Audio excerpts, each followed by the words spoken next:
Hadirin rahimakumullah, pada zaman sekarang ini tidak sedikit pemuda yang kaya raya, yang segala ada, segala punya, yang istilah lainnya HP-nya Nokia, laptopnya Toshiba, mobilnya Avanza, kotakannya di mana-mana, sakunya lega, tiap hari makannya di Ampera. Akan tetapi batinnya tersakiti, hatinya penuh dengan bencana. Di luar kelihatan berbahagia, namun ternyata terjerumus dalam jurang narkoba dan terburu wanita penggoda yang menyebabkan mereka sangat jauh dari Allah yang Maha Kuasa. Na'udzubillahi min dzalik. Maka timbul pertanyaan, hadirin, sudahkah tanah air ini merdeka? Sudah. Kata siapa tanah air ini merdeka? Bendera memang berkibar di langit biru, tapi banyak perut yang menahan lapar. Di panggung-panggung upacara, suara lantang meneriakkan kemerdekaan. Sementara di rumah-rumah kecil, ibu sedang menghitung sisa beras esok pagi. Kata siapa kita merdeka? Sekolah katanya gratis, tapi buku, seragam, dan ongkos harus tetap bayar. Anak di desa berjalan kaki puluhan kilo, sementara anak pejabat terbang tinggi mengejar mimpi di negeri orang. Kata siapa kita merdeka? Petani menanam padi, tapi sawahnya kering, tidak terurus irigasi. Buruh bekerja siang dan malam, tapi gajinya tak cukup untuk membeli sepiring nasi di restoran tempat majikannya makan. Kata siapa kita merdeka?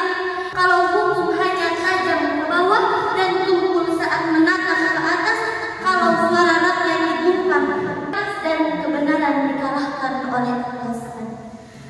Merdeka itu bukan cuma 17 Agustus, bukan cuma hiasan gapura, lomba balap karung, ataupun pesta kembang api.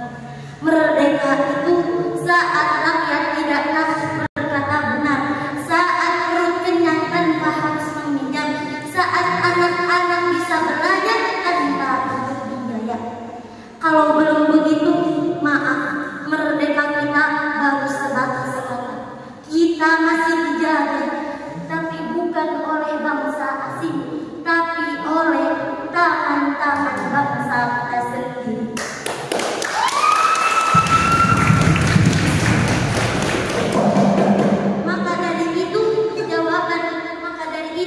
Sebagai jawabannya Al-Imam Said Al-Qutb dalam kitab Tafsir Hayati Al-Islam memberikan solusi kepada kita dengan cara tarbiyatul fardiyah, yaitu kita penerus bangsa harus senantiasa semangat untuk belajar berbagai ilmu pengetahuan umum dan agama.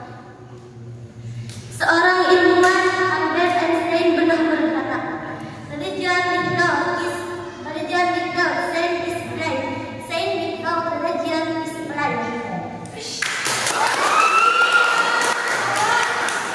Ilmu agama tanpa pengetahuan umum adalah buta. Ilmu pengetahuan umum tanpa didasari agama adalah berbahaya. Sebagaimana hadis Nabi bersabda, "Utlubul ilma minal mahdi ilal lahdi."